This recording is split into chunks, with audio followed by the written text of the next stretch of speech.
You could be judged in here or out here. You can enjoy this ride or maybe this one. You can live here or live here. View life through this hoop or see life through these hoops.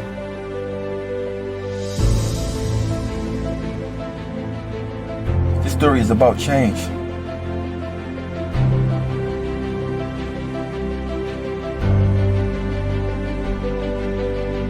In a minute and a half,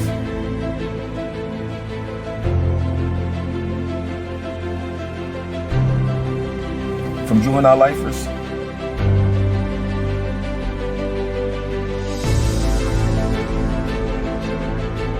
given a second chance,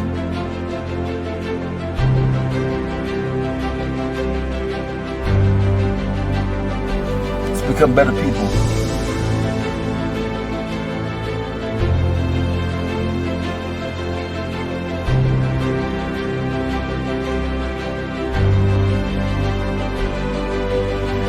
With life. My name is Nasir Shakli. I'm the founder of 17 with Life, and I'm here today to share my story. When 17 with Life idea came to me, and I was scrolling through my cell phone, and I ran across Brian Randall picture. So when I saw Brian Randall picture on the cell phone, I knew he had life in prison. He was my friend growing up, and I'm like, how's he on Facebook? And I know he got life in prison at 17. I'm positive he got life. I know what happened. So I'm scrolling through, and I call him immediately, and he picked up the phone, and I'm like, I couldn't believe what I was hearing on the other end. I'm like, yo, that's you? And he like, yeah. I'm like, how did you get home? And he like, yeah, he was telling me about eating case, and he was like, they let us all go, 17 life and this, that, and third. I said, damn, they let Ian go? He was like, yeah. And I said, damn, Jay come home? So everybody had came home at the same time. And I was like, 17 with life. And it just stuck with me. And I was like, everybody need to hear this story. I said, the kids in the world could benefit from their story. Co-chairs directed us to complete a research report addressing the sentencing of juveniles in adult court, with a specific focus on life sentences for juveniles. How juveniles are treated for purposes of criminal punishment has received a lot of attention across the country in recent years. The U.S. Supreme Court has issued a series of decisions dating back to 2005, holding that juveniles are constitutionally different than adults for purposes of sentencing, and that imposing certain severe punishments on juveniles violates the Eighth Amendment to the U.S. Constitution. Dogtown hustler, true tradition around here. We either hoop in the pitch and then fuck a job, niggas. Hustle and rob to put food in their kitchen. Tune a position, mess around, lose your existence. Hey yo, dogtown hustler, true tradition around here. We either hoop in the pitch and then fuck a job, niggas. Hustle and rob to put food in their kitchen. Tune a position, mess around, lose your existence. Lord help. My name is Brian Randall from Dogtown. You know, I was convicted of first-degree murder when I was 17 years old. Through the grace of God, I had this opportunity before y'all today. This is something I never thought would happen ever in my lifetime. I had to prepare myself to die in prison. This is the true reality of what most lifers go through. But this is a blessing that you must take advantage of. So what you though, Jay? Story a little different. Tell us about you. My name Jason Campbell. They call me Jay. In the neighborhood, I'm from Dogtown, Slocum Street. I committed a murder when I was 16 in the neighborhood. I wasn't arrested for it until I turned 18. My case was a capital case, charged with first-degree murder. The DA went for the death penalty, had aggravating circumstances. Through the grace of God, right, I was blessed to took the case to trial. I was acquitted for first and second-degree murder and robbery. And however, the jury, they didn't come to a decision on third degree, so that charge was mistrial. A few months after that, the DA, they were on me, decided to come back and charge me with third-degree murder. And at that point, instead of trying to fight it again and take it to trial because I knew the truths of my situation. I just went on and accepted the deal. They offered me a deal, and I went on and accepted the deal. I wound up doing 20 years in prison. I still look at it like a blessing because I met a lot of people inside who don't have the opportunity to come back home. You know what I'm saying? For doing the exact same crimes that I did. I mean, man of the hour. Get his good side. Tell us, you know what I mean? What got you here? For those that don't know, I'm Ian Cunningham. Right. Also known as Jitta in the hood, Philadelphia, Uptown. Right. Got caught up in the wrong situation. And realizing what I know today, I wish I would have knew back then. Right. 17 at the time. And at the time, I thought I was doing the right thing, but all for the wrong reasons. What did you do? What did you get caught up in? What was your crime? I committed a robbery. Right. That started off as a robbery and ended up in a homicide. Right. Somebody lost their life. Right. A gun deal that went bad. Right. And the sad part is, I didn't even know the man. Right. That's the sad part. Did y'all know each other before all this happened? Mm-hmm. From the neighborhood? Do you remember when you was on the run and I came down wherever Sweets had you at and I came to see you? Because your mom ain't see you so long and I was like, I'm gonna go down there and see him. Yeah. I remember when you came down there. Yeah. I was You and thinking- Twin. Who was? Twin was down there too. Charles? Yeah.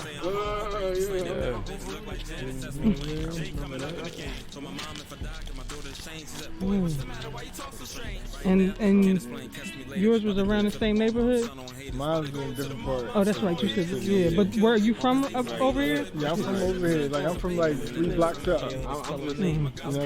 Like, we could definitely go up on that block, the square. Everybody remember the square? You know what I mean? Okay. It's the whole neighborhood. Like, we run through this whole park. It don't matter. Top, bottom, east side, west side a little bit. It don't matter. It's us. Dogtown hustle. Right. It's us. This the hood. That's the hood. Around here, we were hooping the pitch. Like, this home. Home. This home. Home, for sure.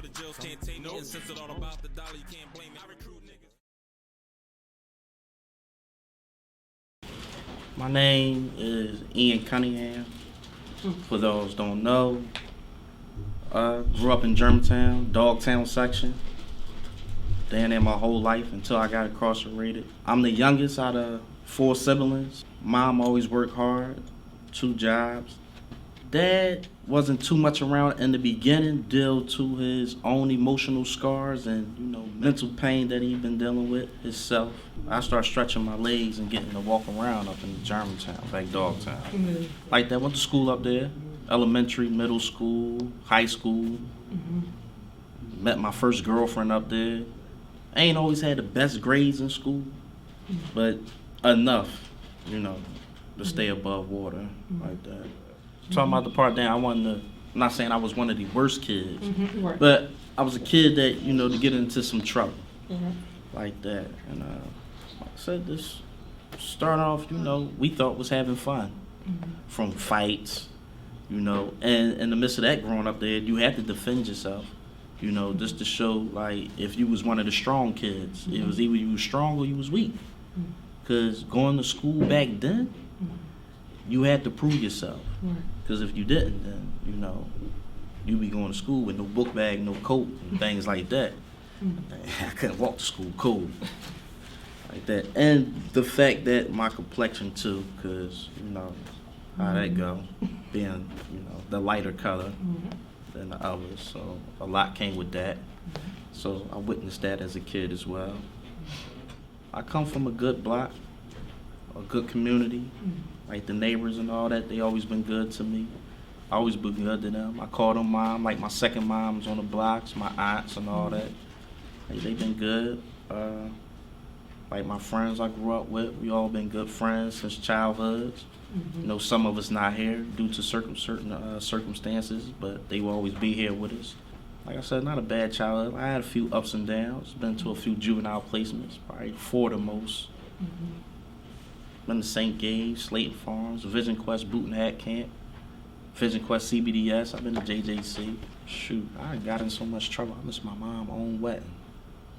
Yeah, I still regret that to this day. thinking I knew everything at the time. My name is Brian Randall from Dogtown. I did 22 years in prison. I was locked up for first-degree murder. I was sentenced to life without the possibility of parole. This is my story right here, because we all got one. I grew up, like I said, in Dogtown. Beautiful family to begin with. You know, my family changed, my whole dynamics changed, my life changed when my mother passed away in 1986. I was 7 years old. I had 3 other siblings, an older sister, 2 older brothers. Each of them was a little bit older than I was. I was the youngest. So, like, I caught the brunt of, you know, a lot of the pain that was going on in my family. So it was like, you know, I didn't know how to deal with it.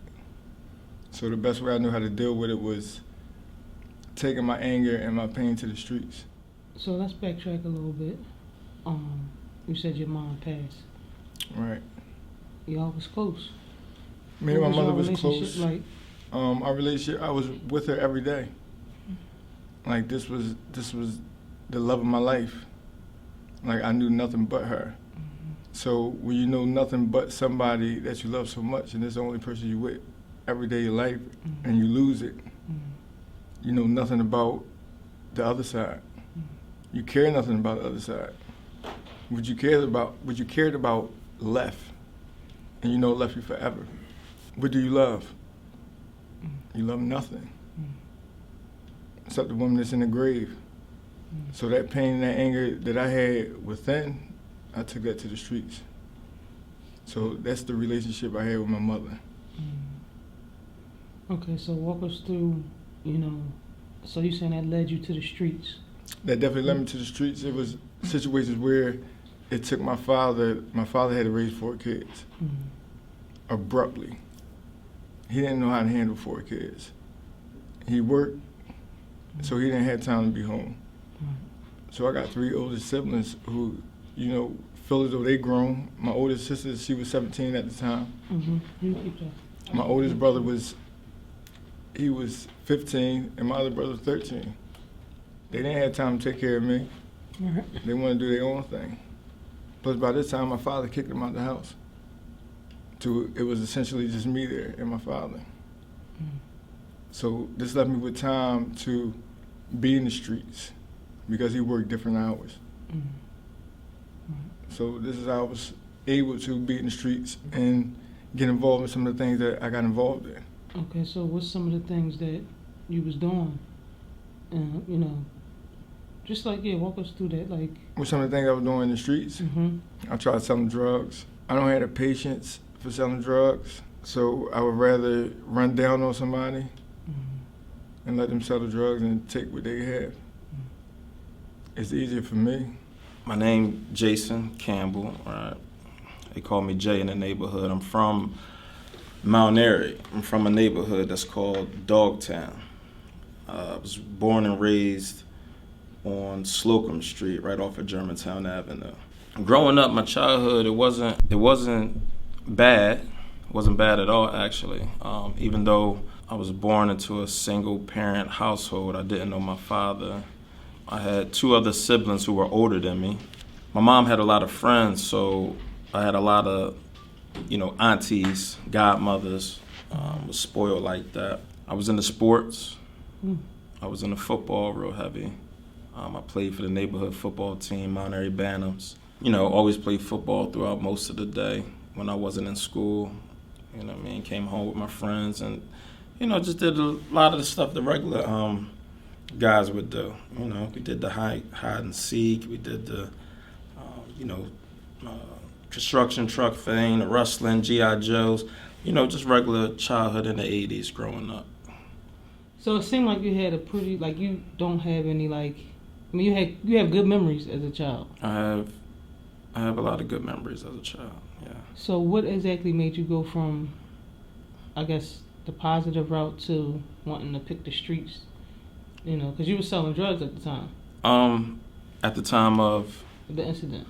Yes, at the time of the incident, I just started getting into selling drugs. Were you in the streets a long time before this happened? Yeah, as far as getting in trouble as a juvenile, getting arrested and stuff like that. Yeah, I started. So what led you to going to the I just think like a hunger for money. I just had an understanding that I needed more money than the little, $20 allowance that my family was giving me once a week back then. That I needed to figure out a way to make some more cash at a fast pace. And that led me to I wasn't drug dealing at first when I was younger. The first time I got arrested, I was real young. I was like 12 or 13. And it started off with like burglaries, right? So I was going around deep into the neighborhood, and me and a couple of friends, and we just was burglarizing, breaking into people's houses and taking whatever we could take, and then, fencing them off and getting the money like that. The Supreme Court today heard arguments for one of its biggest criminal cases of the new term. It involves potentially reducing prison time for thousands of people who were sentenced to life behind bars when they were young. CBS News Justice reporter Paula Reed joins us now from Washington. Paula, the court already decided to ban mandatory life sentences for juveniles. Can you explain why they're looking at this again? What's up, y'all? I'm back here talking about the juvenile life situation. You know what I mean? It's crazy because I was going about my day chilling, you know what I mean? And I got a call from my first cellie when I got certified as an adult, Hassan Mayhew. His cousin called me. Hassan been down since he was 14, 37 now. But he told me that his grandmom died. That's one of the last people he had left. And he in a hole, so he's going through a lot. So I said, damn, what could I do? I can't really help him as much, until the system do what it do, but what about trying to prevent somebody else from doing the same thing? So, I'm from Philadelphia, of course, most of y'all already know that. That's where the hub of giving juveniles life at. There's nobody doing more life sentences than Philadelphia kids. Hey, this where it all happened right here. It all happened right here. This where my life changed at, right here. That one day that I didn't stay on course happened right here. This friend that, I was found guilty of killing, he broke the code of telling on another friend. We was all a group. We were all a team. So, he broke that, he went against the team. He told on an individual that was with us and got him arrested. And was going to testify on him and get him life in prison. So the best way I knew how to eliminate that situation was to get rid of him. I'm gonna walk you through the day the shooting of the homicide. An individual came to me, and because I was looking for this individual for about 2 weeks and I couldn't find him. And this was rare because we were together every day. So an individual came up to me and said, I know where he's hiding out at. I said, cool, show me where. I got him to show me right there at that point. So we went to the house. When we got to the house, he was surprised to see me. So I gave him a hug, like, man, how you been, how you feeling? And I did this to make him feel comfortable. Because I seen when he first seen me and I looked in his eyes, he didn't feel comfortable with me being around. He was surprised to see me. So he knew then that I knew he did something wrong. And he was caught for it. So during the time we was in the house, maybe 10 minutes went by, we continued to talk. I tried to get him out of the house. I said, come on, you've been cooped up in the house for a while. Let's go out and have some fun. So I continued to talk to him, He wouldn't go with me. So I got my friend, the one who showed me where he was staying at, I got him to talk to him. He talked to him. He made him feel comfortable to come out with me.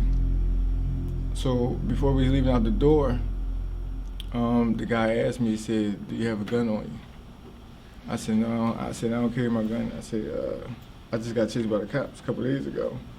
I said, so I don't carry my gun in the car with me.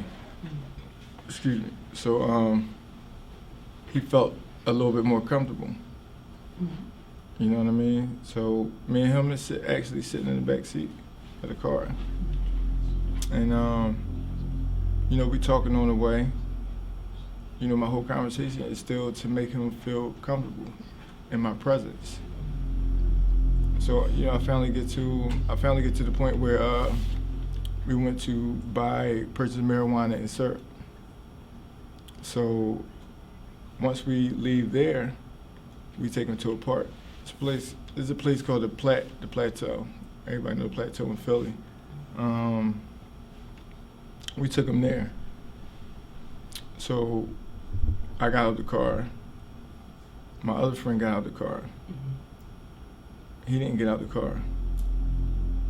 So I'm standing in the middle of the Plateau and waiting for him to get out of the car. He never get out of the car, so I tell my friend, I said, listen, go get him out of the car. Tell him to come down here. So he go up there, he come back, he said he won't get out of the car. He said he don't like this spot. And this is what I was telling you in another interview. A person know when he about to die. Like he felt it at the house. He felt it as soon as he seen my face. He knew he was about to die. You know what I'm saying? So I went, walked, got back in the car. Now I'm on the top, like, yo, what the fuck, like what's wrong with you? Like, you don't trust me? Like now I feel some type of way. Which I felt them because I knew what I was gonna do to him. So like, you know, at the end of the day, like I respect it. You know what I mean? So we drove to another location. We smoking weed. The whole time we smoking weed in the car. So, you know, we like, listen, we're gonna pull over. It's too much smoke in the car. Like, we gotta get out of the car. There's too much smoke in here. So, you know, this was our way of getting them out. So we finally get out of the car. So like a railing. This is on like 16th and Cortland. Took them down there, down Nicetown. And we get out, we roll up some more weed, we passing the weed around. It's like 3 of us. I think I'm here, he's here, the other boy here. I'm sitting on the railing. I got the 45 on my hip. The whole time he never knew I had the 4 pound on my hip. So I'm sitting there, they talking, pass a blunt back and forth a couple times. I actually passed it to him.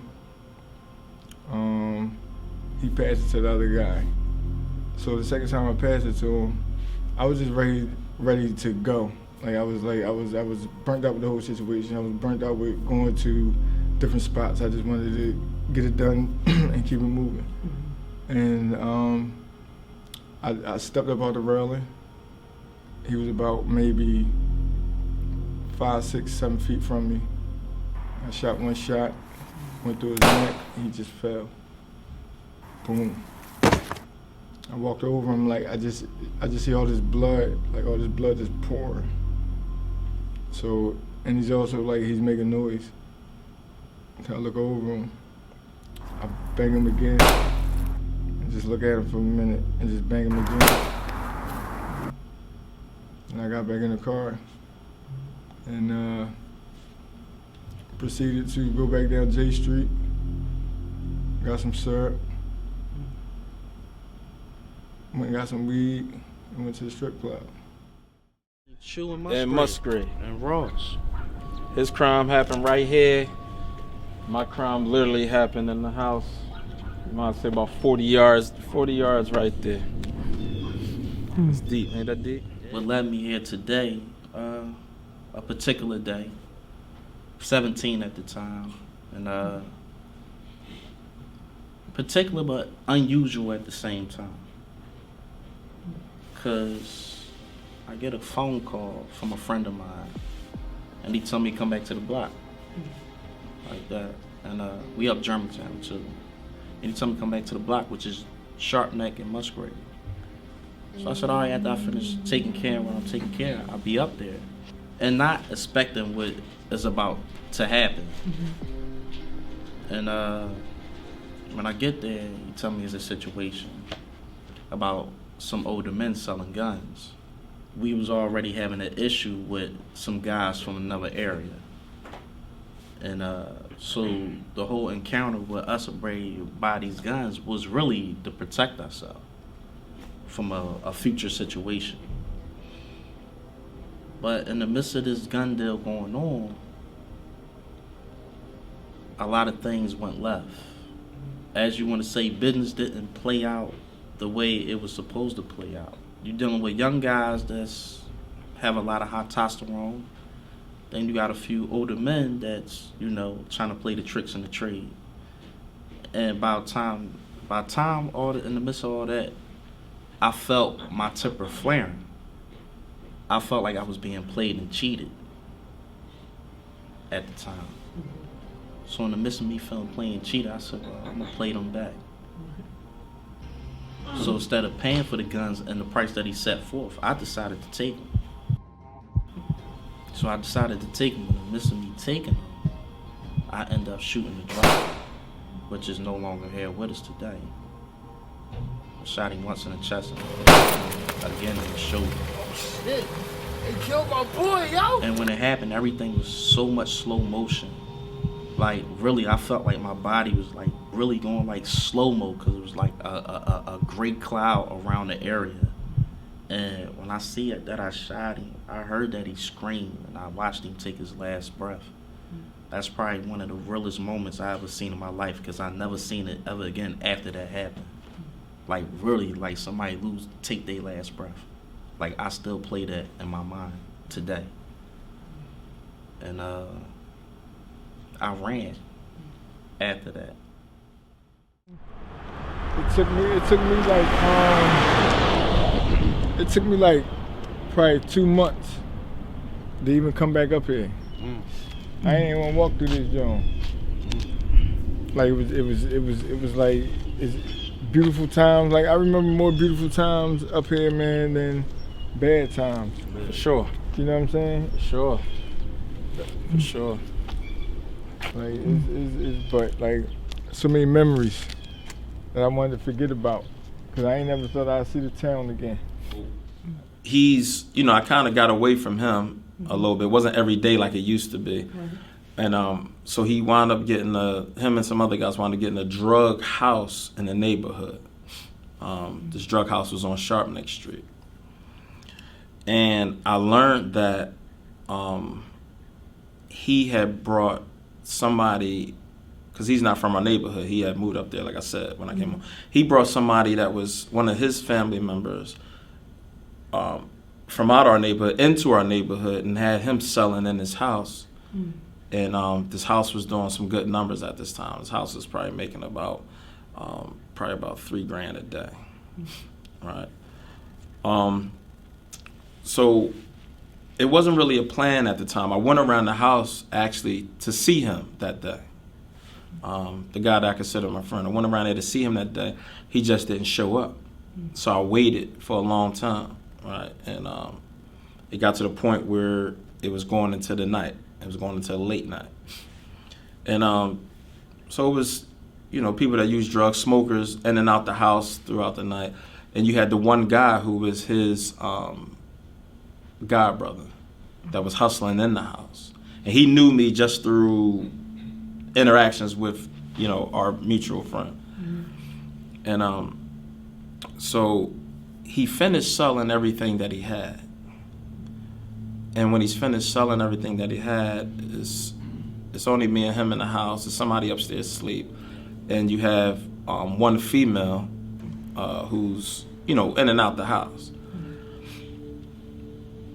So he's done. He's waiting for the guy to come and give him some more drugs, and he gives him the money, right? So he's counting the money. He's counting it. And while he's counting it the whole time, I'm saying, I should kill him and take it. I mean, I played dumb, and it was like he continued. And I said I stayed around him for a while. He continued, you know, to try to get over on me. So it was at a point where I just pretty much had my mind made up. It's just this night, the murder never really came into my mind until this night. And it was to a point where I loved him so much, the guy that I considered my friend, that it was just like a point where I still had that type of love where I didn't want to do nothing wrong to him, right? not on that tip. I didn't want to, hurt him like that. It was a gun that was always kept at the drug house. The gun was a .357, Dan Wesson model.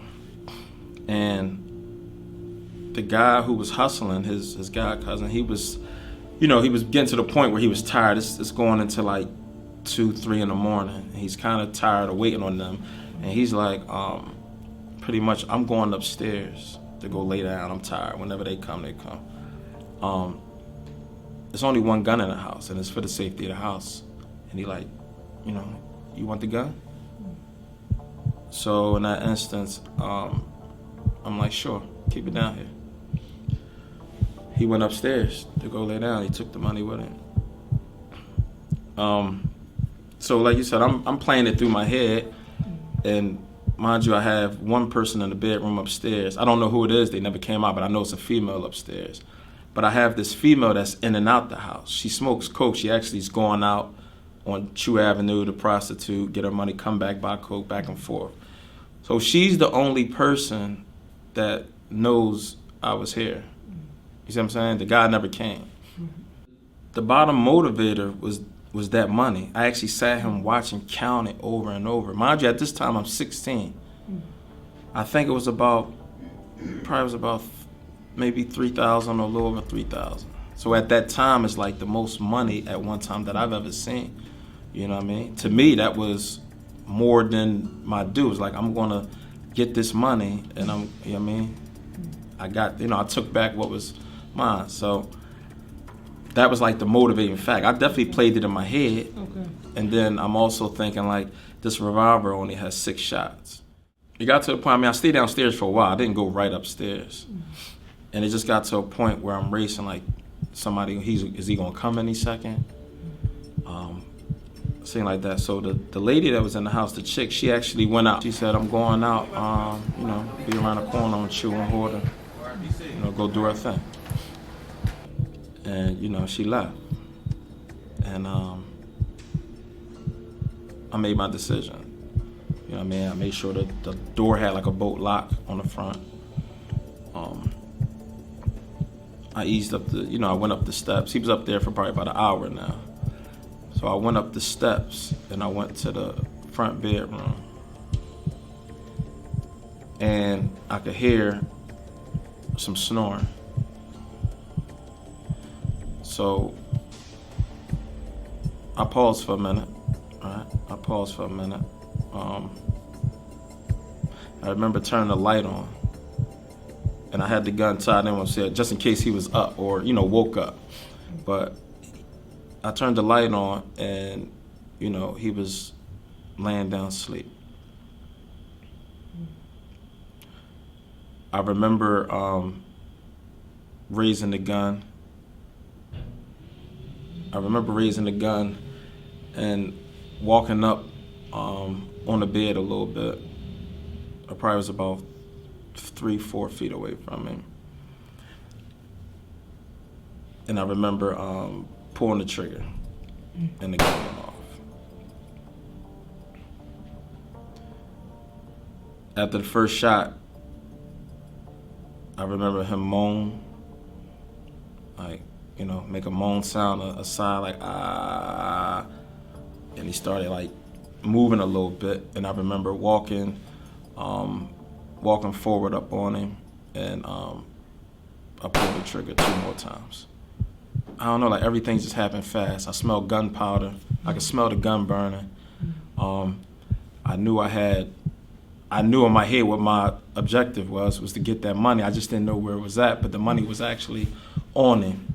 So now I have to, like he still has some life left in him. So I had to beat him with the gun a little bit, took the money, and pretty much knocked him on the floor, and got up out the house. From Chew and Sharp Neck to Chew and Horder, it's only 2 blocks. So and Chew Avenue is pretty busy at night, but it's 4 in the morning now. And I'm trying to tuck this gun on my hip, but the gun is so hot that it's burning my skin from tucking it. So it's like now I just got it in my hand, but I see her. And I give it like a fake panic, like, come here, hurry up, come here. She like, what? She comes over like, what's going on? I'm like, the house. Yo, they just robbed the spot, yo. They just robbed the spot. Robbed the spot, yo. Or I'm about to call Diddy and right now. So-and-so and them, but she was speaking about calling the guys who run the house. I said, no, you gotta get off the Ave. I don't know where the guys are at. They might be coming up the Ave. Come here, come here. And she's coming towards me, and I don't know if she seen something in me or not, but she keeps turning around. So if I'm here, she keeps saying, no, I'm gonna go call them. I'm gonna go. I'm like, no, come this way. And I just couldn't waste too much time. So when she turned her head again, I lifted the gun. And when she turned back around and said no, I pulled the trigger and it just clicked. So the gun, I thought the gun jammed. I didn't find out till later that the gun, the model was Dan Wesson, 6 shots. I let 3 off in the house. After you let 3 off, they say you have to cock it back to start shooting again. So the gun clicked. And in my head, I'm saying, I thought it jammed. So now it's to the point where I pretty much just grabbed her. And she had some weight to her. But I grabbed her and I tried to beat the hell out of her with this gun. To the point in my mind I wanted to beat her till I kill her. But she was fighting. She had weight, she was fighting. And it was just to the point I said, there's no way in the world I'm gonna be able to kill her by beating her. So I just said F it and I let it go. I let her go and she ran like hell, screaming. And I took off. There's only about 2,000 inmates doing life as juveniles in the world. Like 300 of them from Philly. So people with kids in Philly and Louisiana need to really know about a little bit about the law. And what kid really care about the law? The kids don't got to care about the law. You care about playing and following their friends and being cool.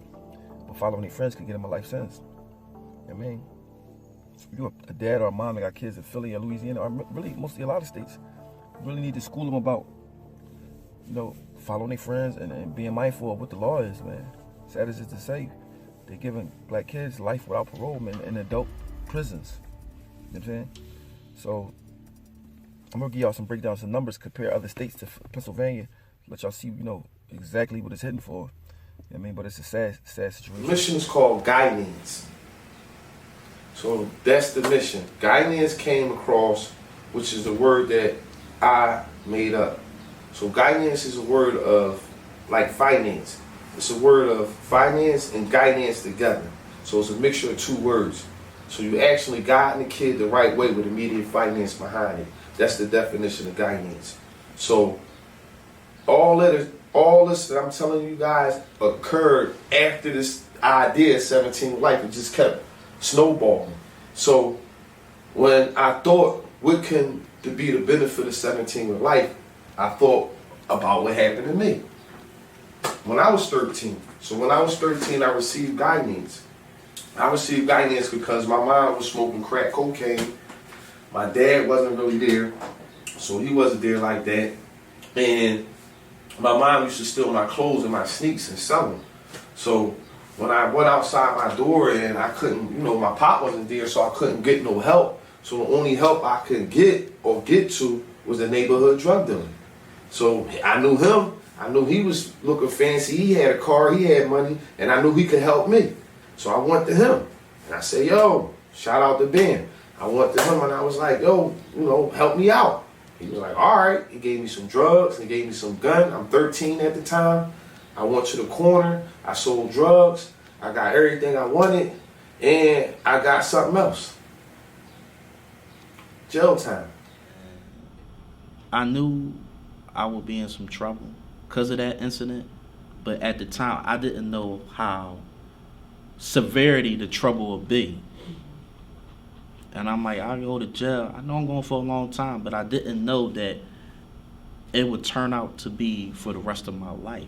Finally getting caught up, I got apprehended. The cops arrested me and fingerprinted me and realized they had a warrant out for my arrest, and I ended up down the Roundhouse, which is down 8th and Race. And then after going through that process, they took me to the county. Now, remind you, I'm 17 at the time, so I couldn't go to the older counties on state road like CFCF or PIC or DC at the time because I was still under 18. So they sent me to the Youth Study Center, which was on 2020 Pennsylvania Ave. I spent some time there and then got transferred to the House of Corrections. Now, the House of Corrections is an adult prison, but it also has a juvenile block. Actually, 2 juvenile blocks. This is where I was housed at until I turned 18. And now, just to fast forward, just pick it up a little bit, I'm awaiting trial, which is in 2002 of June. Now, remind you, I'm a juvenile that's certified as an adult. Even though I'm a kid, I'm still being charged as an adult as well, because I've been charged with second-degree murder, robbery, homicide, which is life with no parole. And then I remember my first charge, they tried to give me first degree, but I was too young, so they ended up throwing the death penalty out. I was too young to get the death penalty, so they threw that charge out. So I was blessed for that. While waiting for trial, you know, I'm still not understanding how serious this is. Like, I know it's serious, but not that serious. Whereas, if you go to trial and lose, you're going to lose the remaining of your life. Like, you would never come home. Like, that's it. That's that cell, that bed, what you walk into is your coffin. That's not registered at the time. I'm thinking, all right, the most I might get is 5 to 10 or 10 to 20. I can handle that. Because ain't nobody fully explained this to me. I hear it, but it's not processing. I'm still thinking, all right, it's going to be what it's going to be, and I'm not going to get a smack on the wrist, but they not going to stick my feet in quicksand, whereas I can't get out. I'm not thinking like that. And me still being a knucklehead and being hard-headed, stubborn, not really preparing for this trial. I had the attitude of, well, I'm going to just let my lawyer take care and I'll be all right. And I realized I need to do the research at the time myself. Because lawyers ain't always right. They can tell you what they want to hear. And especially if you don't understand the language. And I believe if I was a little sharper back then, maybe the possibilities haven't dragged out this way, but everything played this course for a reason. And I picked my 12 at trial. And I went to trial for 2 weeks, you know, and they heard stories on both sides, from, you know, Commonwealth to their stories to my own opposing story and my defense. And this so happened at the time, Commonwealth found me guilty of second-degree murder with life and no parole, plus 7.5 to 15 years for a robbery. I was arrested for robbery. And this is a robbery I done before. No, this is a robbery I done after I committed the homicide. I was arrested a few days, like maybe 3 weeks after I committed the homicide. I was arrested for the robbery. I robbed a drug dealer. The drug dealer told on me. You know what I mean? But so during the time I was arrested for my robbery, homicide was coming to question me about the homicide I was convicted for.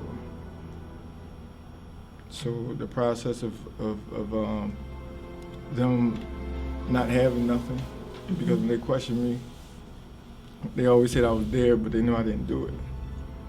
They tried to get me to name another individual that they wanted, who's, you know, they said did it. But I'm listening to this, I'm listening to the information, and I'm like, this individual wasn't even there. So this is a process I went through for maybe 9 months before I was arrested for the homicide.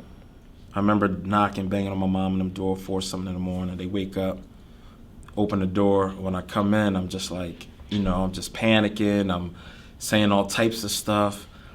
But I don't tell nobody what I just did. I just threw all the money I had, I just threw it all on the ground, right? There's money, there's blood all over it. And that's when my mom and sister was, like, they knew something was wrong. You know what I mean? And they called my brother. And, you know, so my brother came and cleaned stuff up. So my story was, and actually to this day with this interview, this is like the first time that even my brother would know the truth, because he never asked me about it, like, did you really do it back then? But what I told him and the rest of the people in the neighborhood was basically what I told her, that the house got robbed. Like, somebody came in there, they held me down, I fell asleep on the couch, they held me down, 2 guys went up the steps, heard some gunshots, everybody ran back down, and that was it. So now, when you came in, you threw the money down. I threw the money on the floor. So now it's like, did you feel like, okay, I did what I set out to do, or was it like, was that even worth it for this money that is sitting here on this table with blood on it? I mean, at that time, it was like, now it went from, I set out to do what I did, I got the money, but now my mind was off the money, because my thing was, I messed up, you know what I mean? I thought I had, my plan was kill him, kill her.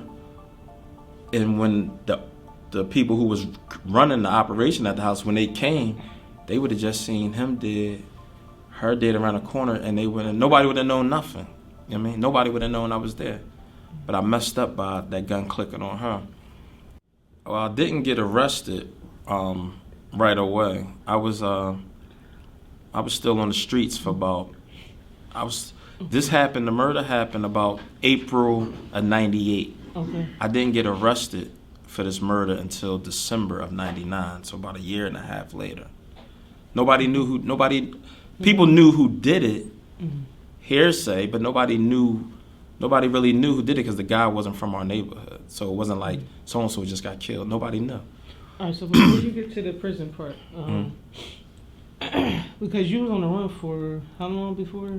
Well, I was never on the run. Nobody knew. Cops wasn't even looking for me. Wow. Nobody knew who did it. It wasn't until one day, about a year and a half later, some activity was going on the block that I killed the guy on. And I think I came up on one of my friends, and I asked, what's going on? He's like, the cops out there raiding. I wasn't sure if it was that same drug house a year and a half later or something else. So, and at this time, this is one of my closest friends. This is somebody I'm with every day. And when we sitting there watching, I tell him, I say, I killed somebody in that house about a year and a half ago early. He like, huh? I never told nobody. I said, yeah, I killed a guy, and I told him the story.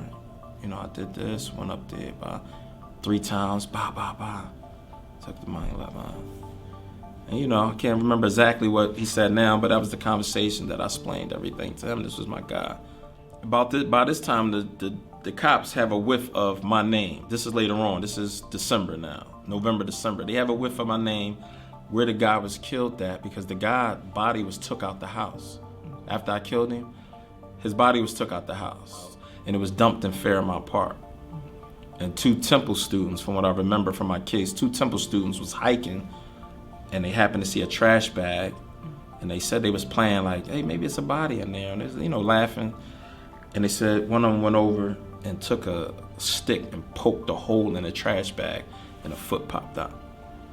And that's how the investigation, started from there.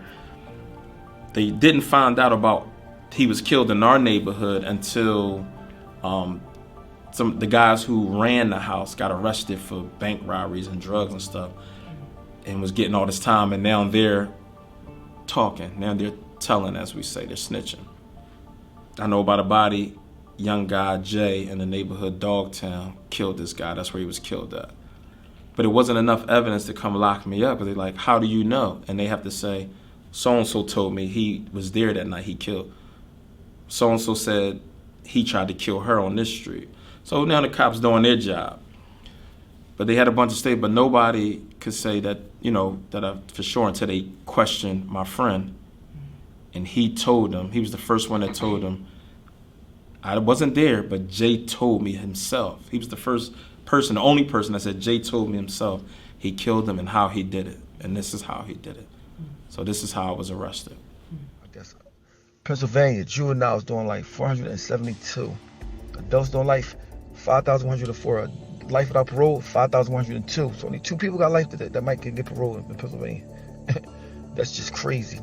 I mean, that's just crazy, man. Over the last few decades, Philadelphia has become known as the juvenile life capital of the world, home to 300 people sentenced as teens to die in prison.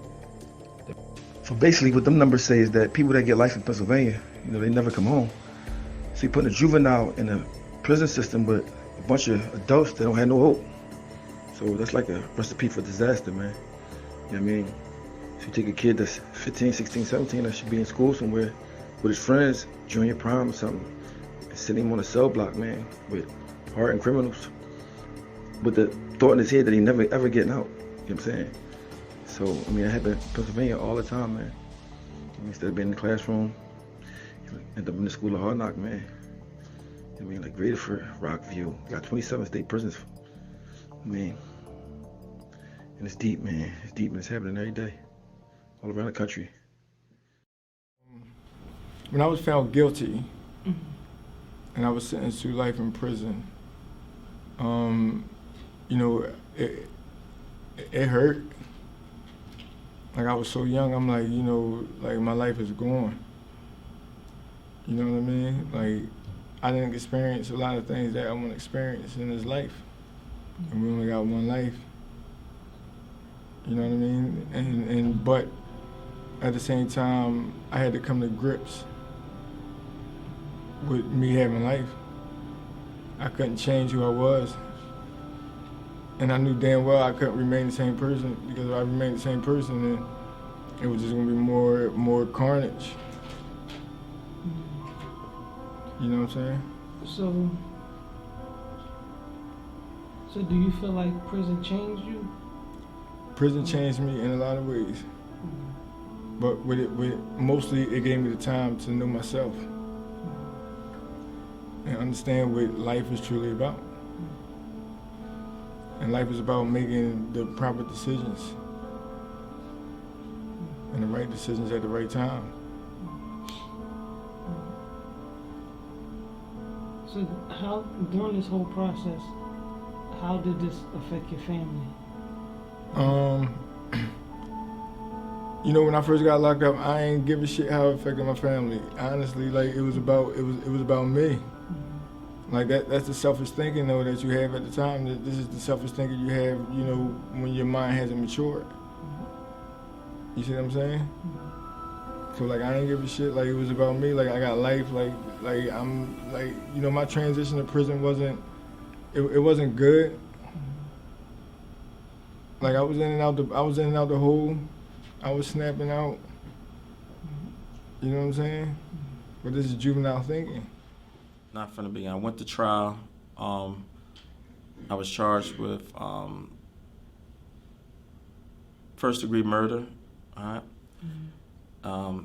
Everything was new to me with this law stuff. I didn't find out until I was speaking to another inmate who was like a lawyer guy. And he told me, going through my discovery, like, they have aggravated circumstances in your case. I'm like, what does that mean? He said, they're going for the death penalty. Right, so I was charged with first-degree murder. If I'd have lost the case, while I was facing the death penalty. I took the case to trial, right? No deal was offered to me. That I remember anyway. And he took the case to trial. Trial was about a week or two long.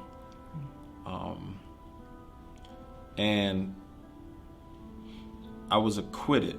The jury found me not guilty for first-degree murder, second-degree murder, not guilty, and then robbery, I was found not guilty.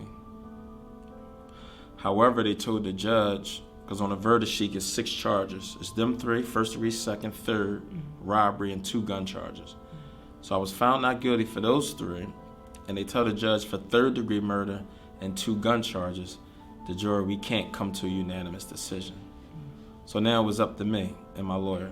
We mistrial these charges, or we can throw the whole thing out and then, try again. So the judge, I took the verdict on those 3, was not guilty, and mistrial on third-degree murder and the other 2 charges. So that was that. I didn't go back home because I had another case that I was just got sentenced on. I was doing, started my time for that. But about 3 months after that, after I was acquitted, the DA came back and they rearrested me and charged me with third-degree murder, aggravated assault on the female, and 2 gun charges. And now they offered me a deal, and it was plead guilty. We give you a 10 to 20 sentence, running together with a 7.5 to 15 I was doing. So I pled guilty and took the deal. My understanding was pretty much that, I knew the facts and I knew what I did. And, I didn't get found guilty for first and second degree murder. So I pled guilty and accepted the 10 to 20. And that was it. I was on my trip to upstate prison, Pennsylvania, to do my time for my crime. So as you see, I just spent my adult 18th birthday incarcerated, turning 19, and on my way upstate, because now I'm convicted.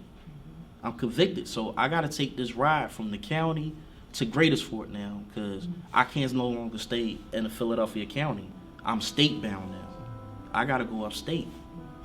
And it's still not processing, like, yo, you 19, ready to turn 20 in Camp Hill, that you're only 20 years old. The average man don't die until he's down there 60, late 60s, late 70s. It didn't finally hit me until I turned 24, 25, which was like 06, 07. I was in the hole for a write-up.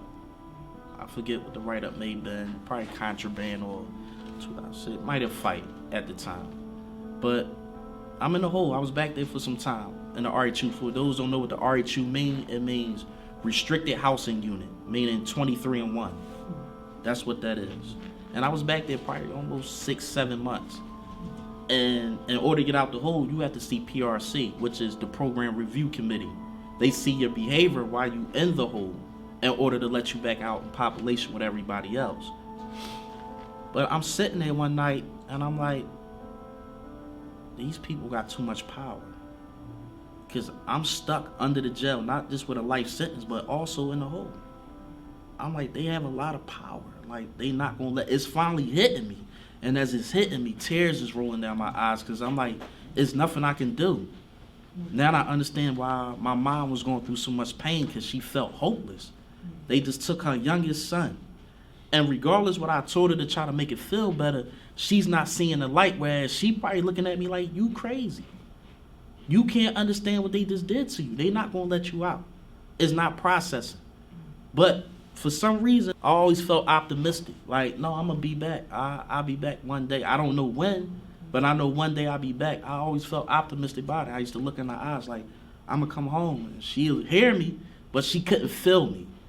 Cause she like, they took you. You don't get it. And it's like, just hold on, just be patient. I had to develop patience in jail because you're forced to deal with patience. You have to wait for everything, wherever it's mail, a phone call, a shower, a meal, clothes, everything is given to you. And by being incarcerated, we're stripped of our independence. We don't have no independence. Everything is dependent in jail. Everything is dependent incarcerated. You gotta call home just to ask for something. You gotta call home just to get some draws or some toothpaste. You gotta call home in order for a visit because they sending us so far away from home. We in Philadelphia, but you sending me out Pittsburgh, which is 6 hours away. Our family still got lives too. That's a 12-hour drive. 6 up, 6 back. That's kind of hard. And they do that to us just so we can stay away from our family and so our families can stay away from us. They separate us. And that hurts a lot of relationships, not just with family, but your wife, your baby mom, your kids. That hurts on both sides. So even though I'm incarcerated, I'm hurting, but my family hurting as well. Because we be that missing piece. We that missing piece when they need something to hold on strong to. And I realized, like, by me being gone, I let them down. I let them down. And the only thing I can do is make myself better while still being behind the wall. Even though it's a negative situation, but like I said earlier, you have to be optimistic. You have to have the open mind. You can't give up hope. You know, you learn from what you did. You correct your mistakes. And only thing you can do is learn from it and one day at a time to be better. But by me already trying to correct myself as a man and show growth and development, I'm still battling the fact that I have a life sentence plus 7.5 to 15 years. I'm still battling that with the courts. And I see a lot of guys go play ball, go play cards, or go work out just to let steam off. But my motivation always been, well, I need to understand this law in order to get out of here. Because that's the ticket, that's the key. You're right, Elaine. 3 years ago, the Supreme Court said when it comes to juveniles who commit murder that they cannot receive mandatory sentences of life in prison without parole. But that was a forward-looking decision. They didn't say anything about what happens to those who had already been sentenced. Now, some states chose to apply that decision retroactively. Some did not. And in the case of a man named Henry Montgomery in Louisiana, he tried to get his sentence that he received 40 years ago for a murder he committed at age 17. He tried to get that sentence reduced, but the state of Louisiana would not allow it. They did not apply the Supreme Court's decision retroactively, and that is how they came before the court today to answer the question of whether or not those sentenced before 2012 can receive mandatory life sentences without parole for crimes that they committed as juveniles. Paula, I know you were one of the few allowed in the court today. What happened?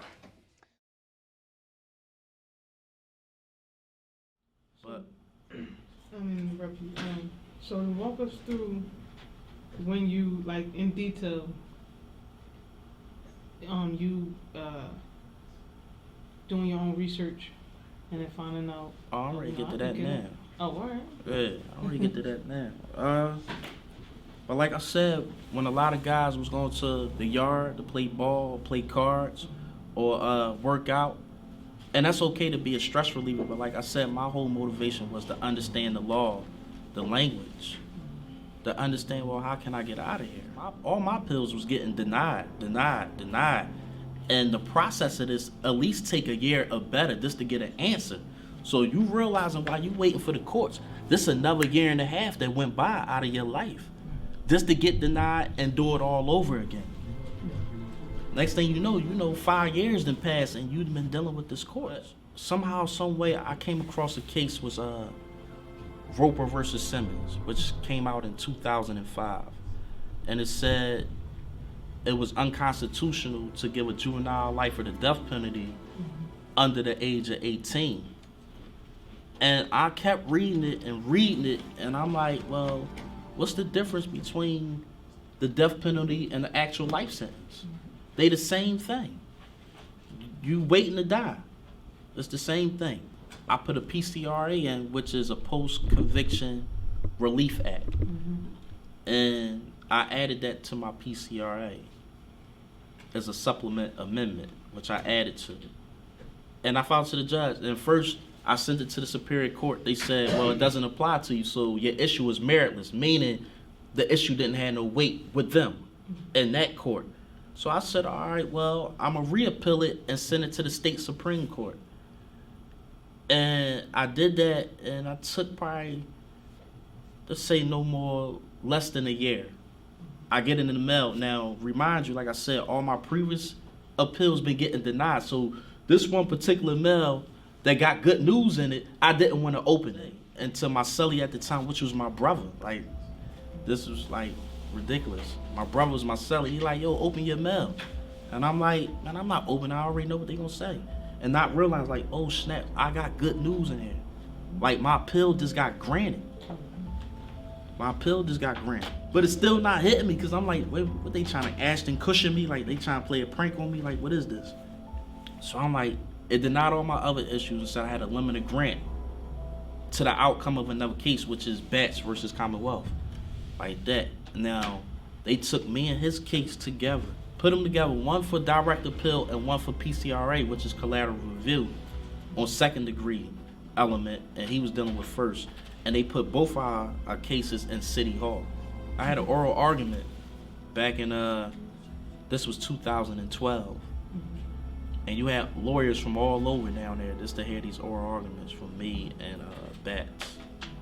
That's how major my case was. Because now, I'm not, at the time too, I'm still like, well, something where you go off, but I didn't imagine how big.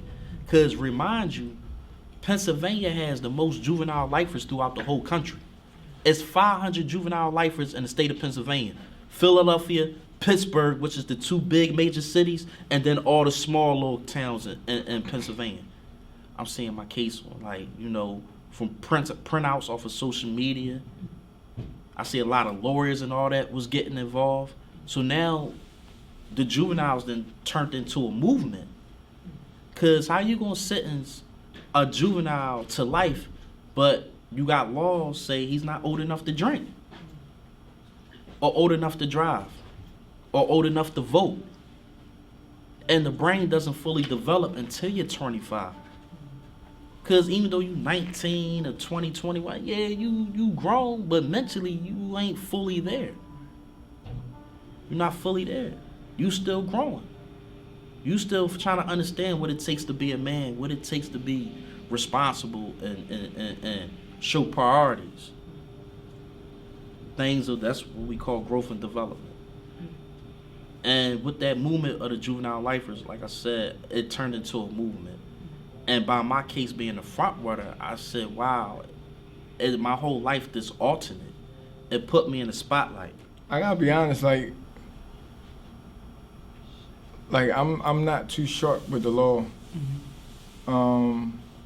And you know, it took me a minute to really understand what the juvenile lifer, what this bill meant.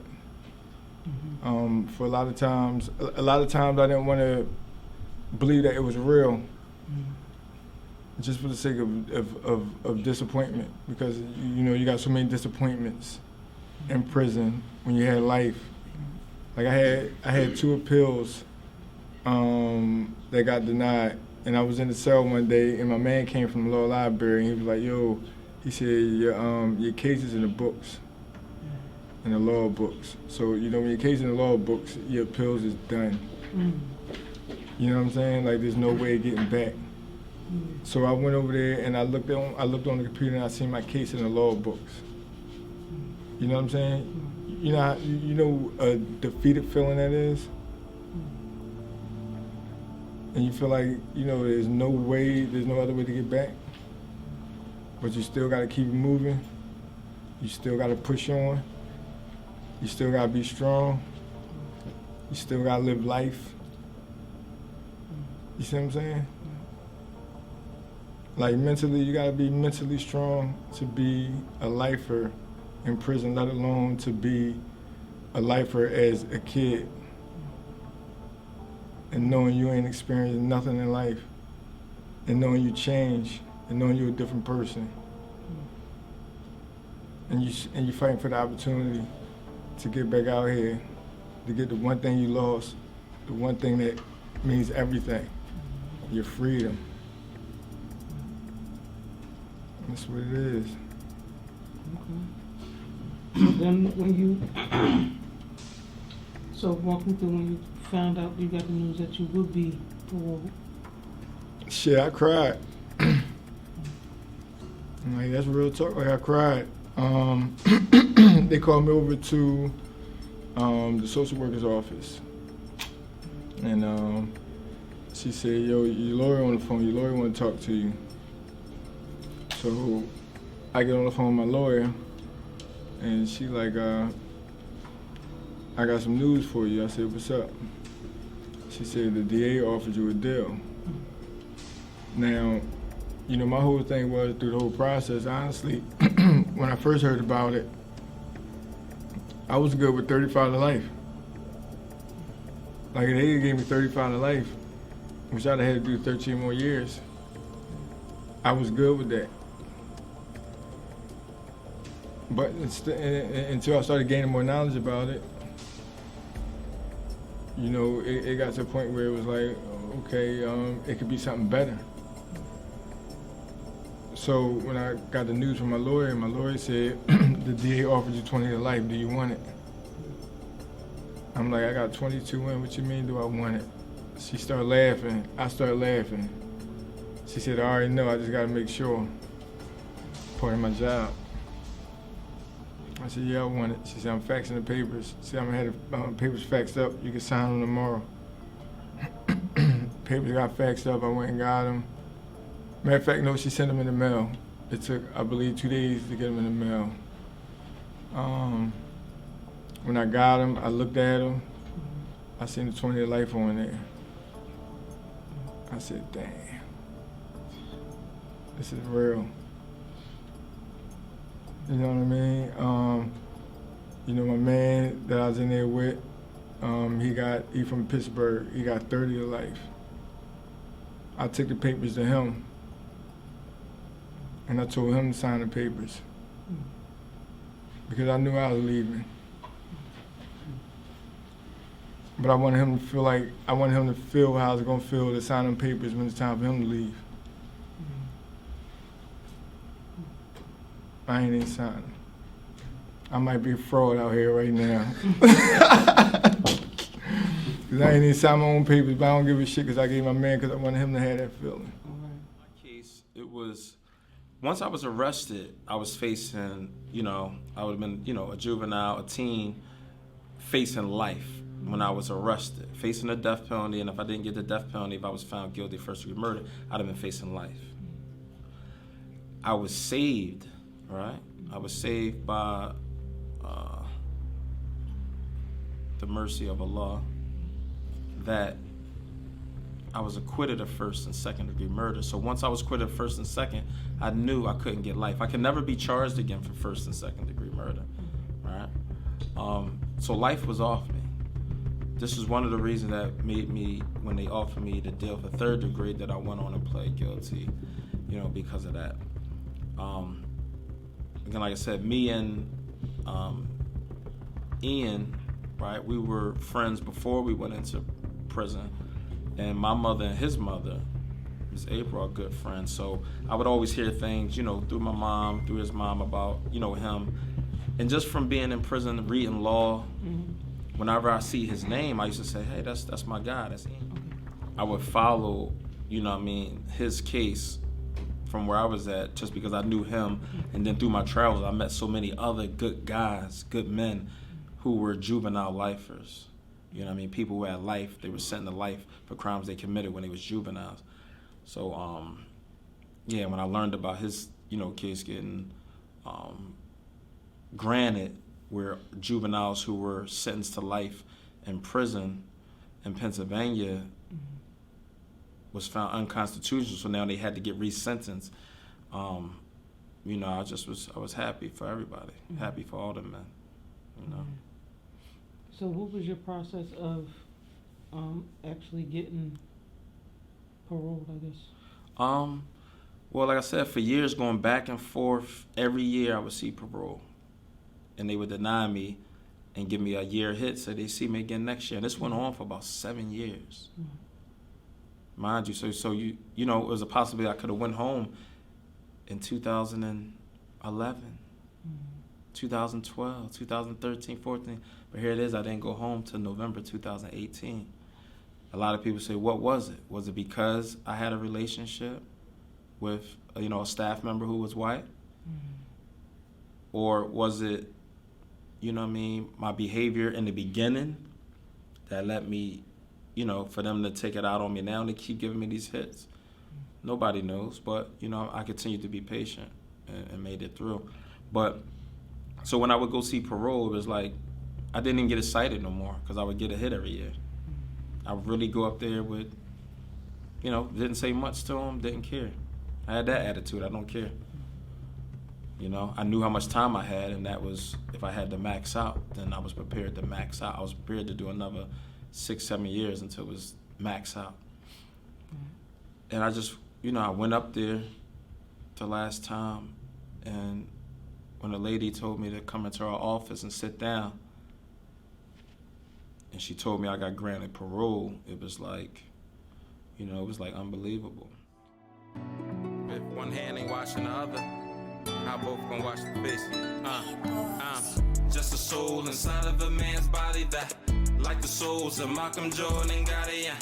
Ain't no ifs, ands, maybes, or probablys. I'm who I am and don't care if nobody likes me. I'm just a soul inside of a man's body that, like the souls of Malcolm Jordan, got it.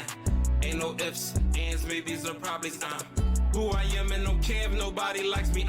I'm not here to stay permanent, so I'm learning shit, just trying to get to heaven. No skip through all that burning shit. Gotta repent for those days I lived the mint and the straight. Gotta repent for those days I lived the mint and the straight. But I think my ways were descent from the days I was born-ish. They might have still. What's up? I'm Daniel Duncan. You may have seen me on either the water rice truck or the halal food truck.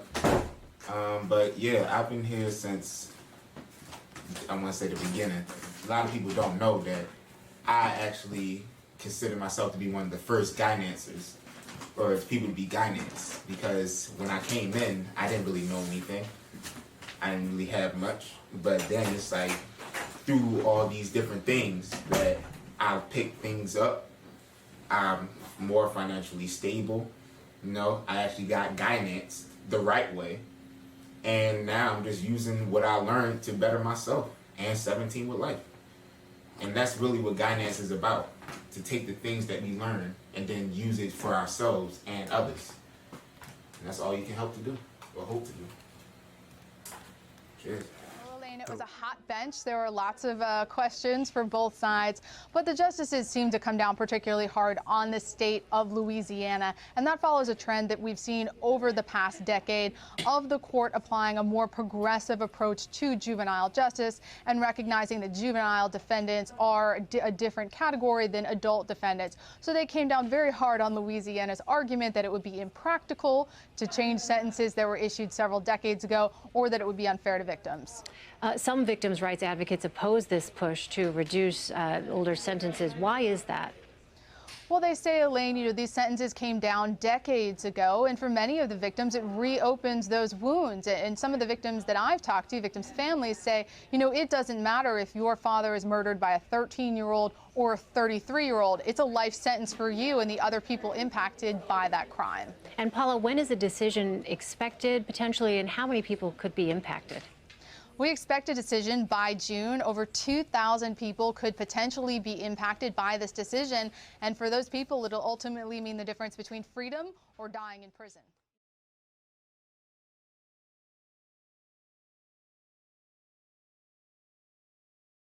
But his folks is the reason why I'm home today.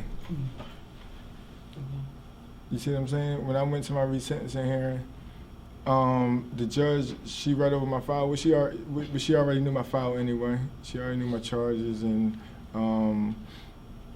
just the meat of the case. Like, she knew what was going on. But, she wanted to say, due to the nature of my crime, of how I killed the guy, she said she would have never agreed to me getting 20 to life. But the victim's family is the main reason, and it's a big reason. I won't say the main reason because, I respect the work that my lawyer's done, but the victim's family gave the judge the okay for me to come home. She told the judge that her brother was not an angel in the streets. And she told the judge that 22 years was enough time that I should have to spend in prison. She's the reason. It was his sister. Like, how can you, like when you're in that situation, because I know how I would be. You know what I'm saying? Like, I don't know if I could be that forgiving. I know now, though. And that's what we do, we learn. You know what I mean? It made me feel much worse than what I thought I would feel. But it made me feel so low. You know what I mean? To the point where, like, I didn't deserve her forgiveness. That's how it made me feel. And the saying is killing with kindness. She killed me with kindness. Told you I was gonna get back to it. Wow. Killing with kindness. So then it sounds like maybe you have to come to a point to forgive yourself, because she's the family. And this is true. And this is how the mind forms. Like, this is how the mind works. You know what I'm saying? Like, it gives you, it brings different ideas in your head with different situations that you go through. So I knew I had to forgive myself. And it's a process. You know what I mean? But I mean, like, I just look back at it. This is a belief system that I had. I don't have it no more. So I can't keep holding on to the past. I gotta move on. You know what I mean? And I gotta move on and doing things that is good for the community. Like, I rap as a community at one point in my life. So the thing now is to get back to the community. The thing now is to show these young boys and these young guys out here that is a better way of thinking. There's a better way of doing things. Being out in these streets is an easy way. And it's not the most successful way. And again, 17 with life is about that work. Like, we're getting in these streets. We want to tell these young boys there's a better way, and we're going to show them there's a better way. This is what we do. I don't know the deceased. I don't know his family. I seen his mother at, my trial when I pled guilty. She read a statement. Outside of that, I don't know nobody else in his family. It could be some resentment there, some anger. Or, it could be, like what kind of person am I today? Some people hold on to that hatred for what you did, And some people have that type of understanding or peace in their heart that knowing the facts that my crime was vicious, ill intent, right? But some people understand the facts that he was a kid, I was a kid. So I can imagine now, them prayers mean a whole lot more to you. They always did. They always did mean a lot to me. We feel good. The winning ticket is dear. Inshallah. Prayer just ain't for this. Prayer for the hereafter. Man, Lord, because this is the right spot. Nobody's promised tomorrow. When you know you're so going to the next I pray spot, to him to ask him to protect me. You better be having protection on the next spot, because you ain't got nothing. Just the next spot. Just one spot. It's a transition after this spot. Life don't stop. Life don't stop, bro. Knowing what you know now, going through what you went through, what would you tell your younger self? To tell my youngest self, don't walk down that block that day. That's what I would tell him. Don't walk down that block. I should have went where I initially was supposed to go. That's what happens when you don't follow your own course. When you deviate from that, that's when certain things like that can happen. Instead of going where you should, how they say it, if you was where you was supposed to be, then that wouldn't have happened. I didn't go where I was supposed to be, and I allowed myself. I don't blame nobody for my actions, because I accept full accountability of my actions, and I look back, that was all me. So I'm responsible for me, and that I had to accept as growing up. And I learned to live with regrets. But I understand that, like I said, both parties got hurt. Even though I'm still here, but I hurt another black woman's family. I hurted her. But in the midst of her getting hurt, I hurt my family too, and my mom got hurt. Only thing changed now that my mama had the opportunity to hug me and see me back out here. So what would you tell your younger self at that moment? Or how you fuck up the most precious thing you ever had in this world, and that's your fucking freedom. How you fuck that up? That's what I'm gonna tell him. And he gonna know it, and you know how he gonna know it? He gonna know it through the actions that I proceed today. That's how the fuck he gonna know it.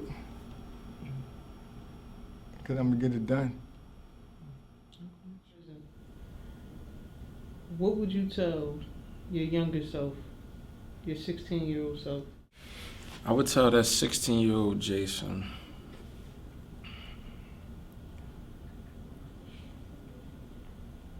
to listen to your grandmother. Right? That's what I would tell him. I would tell him, listen to your grandmother. Listen to your mother. Right? Stick to your religion teachings and values. Stay focused in school. Work hard. Stay away from the streets. You know what I mean? Everything you see is not what it is. You know what I mean? Everything you see is not what it is.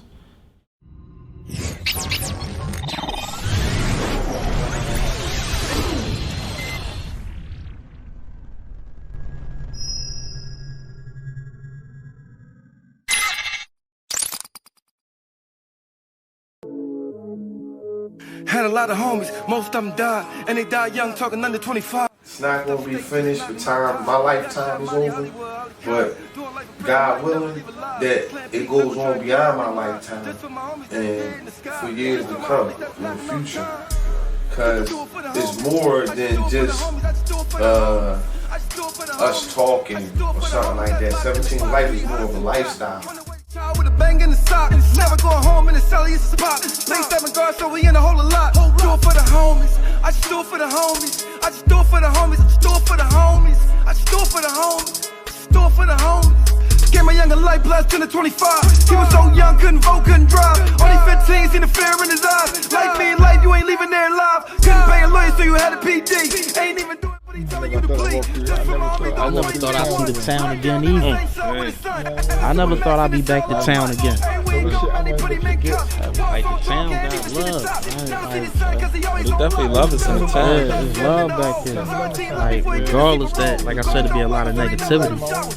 And they lay you back home, like it's nothing to, like no better feeling than that. I just do it for the homies. I just do it for the homies. I just do it for the homies that's locked in the box. 3 hots and cot. On the way to child with a bang in the sock. Never going home in the celly, it's a spot. Stay 7 guards, so we in a whole lot. Do it for the homies. I just do it for the homies. I just do it for the homies. I just do it for the homies. I just do it for the homies. I just do it for the homies.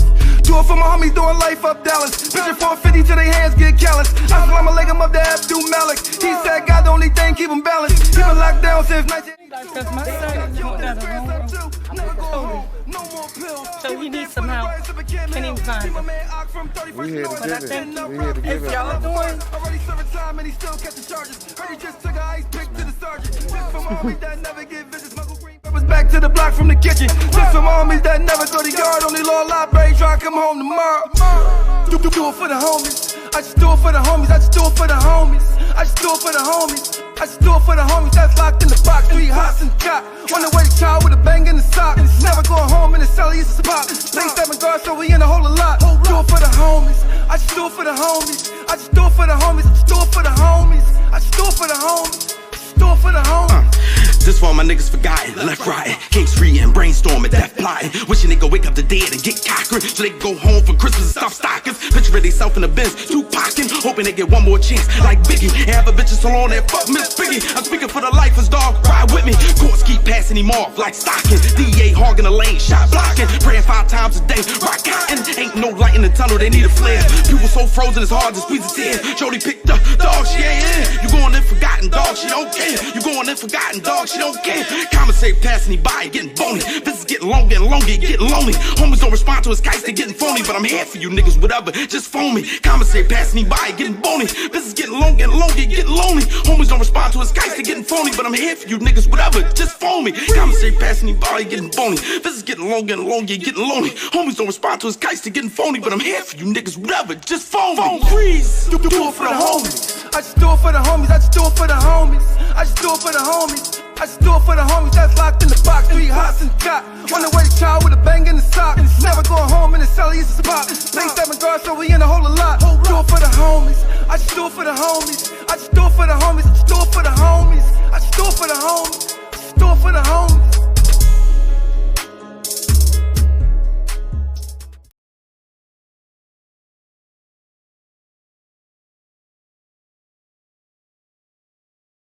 You know, that's the thing. I used to always wonder, like, why, you know, you got to take a kid, see in the courtroom, you know, he don't got no parents, and then he living fucked up, and you send him away. Why you do that, start trying to help him, then I start realizing that's the whole plan. The whole plan is for you to be fucked up for life and go to jail, and I mean, you get paid off you. Right. And when you start understanding they're getting paid off, you just start making sure that I'm not falling for their games, for their traps and all that shit, I mean, you start trying to do better for yourself. I mean, because you gotta understand, if you in jail, you can be the thorough nigga in the world. You're not getting no girl, sex from no girl. Right. I mean, you can't. If you got kids, you're not taking care of them. Right. A dude working at McDonald's having a better life than you by miles. By miles. You know what I mean? So when you start to see like 50 that. cent. So if you're 20, if you're 18, 17, 19 cent. Upstate, when I was upstate, I was a barber. So mind you, I got to cut 22 people hair a day. Monday through Friday, I'm cutting 100 and some people hair, right? Making $25 a month. And then they taking that for my traffic court costs. So back then a phone call was $5.15. Right. So you get $25 a month. If you got no money on the streets or no family, you're done. You're dead. You know me? So like it's like people ain't attracted with to be. I mean, if you're thorough, you want to be out here. Right. You want to be out here doing whatever you're doing. Free. Even if you messed up out here and you broke for a minute, it's better than being in jail. It's better than being in jail. Because you always got an opportunity. In jail is no opportunity, man. And if you're a kid, you don't have no concept of time. So if you're 15, you don't really realize how long you might live. Right. I mean, so you don't got no concept of 30 years. You've never been on Earth 30 years. Right. You know what I mean? But when you see that, and you see go to the prisons, and you see these guys been in jail before you was born, and before I was born, I've been in jail since the 70s and the 60s and all that. I mean, and you see that Pennsylvania's not playing. I mean, that's when you tighten up. That's when I tightened up. Right. I mean, but these young guys, by the time they find out what it is, it's too late. Yeah, I mean, it's too late. It's too late. They got 10 years up top, just really realizing that they got life. And then they want to be gangsters. They the gangsters. But they kill us. The hillbillies is the gangsters. They tell you when to eat, sleep, and shit. And if you don't go by their rules, your feet ain't gonna touch the ground till you hit the hole. So all that gangster shit is out the window once you hit up top. And that's just real. You need to stay out here and provide for your family. You losing up top. It's a loss. Everybody coming out here trying to catch back up. Like I just did 10 years. I've been out here since 2016, opened my own shop. I turned everything around to be positive, and it's just real. And it's from the heart to all the young youth, man. Put them guns down, man. It ain't making sense. It's not making sense. That's not the new thing. This the new thing. Yeah. This the new thing. The range the new thing. Taking care of your family is the new thing. Living life, that's the new thing. My experience in the game was positive influence and you had negative influence. When I grew up, my mom was smoking coke. So the influences, the drug dealers, when I walked out the door, they the niggas that I could touch, they the niggas that I could talk to, and that's how I got my first work at 13 and my first gun. Right. So I went to the corner hustling, selling drugs because I ain't had no positive role model that I can actually get to. My pop wasn't there, you know what I mean? Mom was smoking coke, stealing my sneakers and shit like that. So I turned to the nigga that I knew. That was my man. You know what I'm saying? He gave me the work, gave me the gun, I went to the corner, I got bread, and then they booked me. You know what I'm saying? Then they booked me with other niggas that's like me. They housed me in jail with other juveniles that was like me. And all we talked about was guns and drugs because we wasn't guidance the right way. So we wasn't talking about business. We wasn't talking about real estate, getting your credit right, getting your life right. None of that conversation took place.